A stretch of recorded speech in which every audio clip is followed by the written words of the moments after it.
రాజ్యాధికారం అంటే రాజ్యాధికారం రావాలంటే ప్రజలందరూ ఓట్లేయాలి, కానీ నీ కులం ఓట్లేస్తే అయిపోద్దా? అప్పుడు ముద్రగడ పద్మనాభం ఎప్పుడో సీఎం అవ్వాలా, చిరంజీవి ఎప్పుడో సీఎం అవ్వాలి. ఉట్టి నీ కులం వాళ్ళే ఓటేస్తే గెలిచాడట్టయితే. ముద్రగడ పాపం కులాన్ని ఎత్తుకున్నాకనే ఓడిపోయాడు. అంతకుముందు చక్కగా గెలిచాడు కదా, బీజేపీ ఎంపీగా గెలిచాడా, అంతకుముందు గెలిచాడా?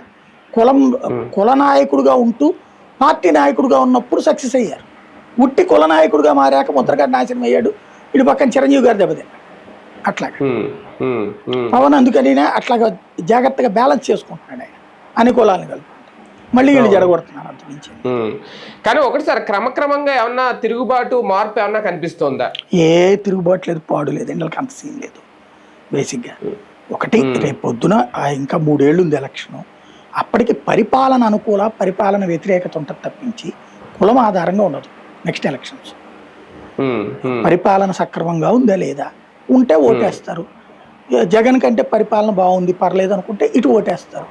జగనే బెటరు అనుకుంటే అటు ఓటేస్తారు. సింపుల్. అక్కడ పాలసీ, రేపు జగన్ అనౌన్స్ చేసే పాలసీలు ఉంటాయి. వీళ్ళు అనౌన్స్ చేసిన పాలసీలు ఏంటి, అమలు చేసిన పాలసీలు ఏంటి, జగన్ చెప్పిన పాలసీలు ఏంటి, అమలు చేసిన పాలసీలు ఏంటి, దానివల్ల మంచి జరిగిందా చెడు జరిగిందా వ్యక్తిగతంగా చూసుకుంటాడు ప్రతి ఒక్కడు కూడా. సమాజానికి మంచి చెడు కూడా చూసుకుంటారు. ఇక్కడ అబ్జర్వ్ చేస్తారు. ఇది 6 నెలలు, ఏడాది ముందు నుంచి చర్చ జరుగుతుంది. 6 నెలల ముందు డిసైడ్ అయిపోతారు. సింపుల్. ఇది కిందసారి కూడా నేను చెప్పాను, అదే జరిగింది. ఇప్పుడైనా అంతే ఉంటుంది. కానీ ఇలాంటి సిచ్యువేషన్లో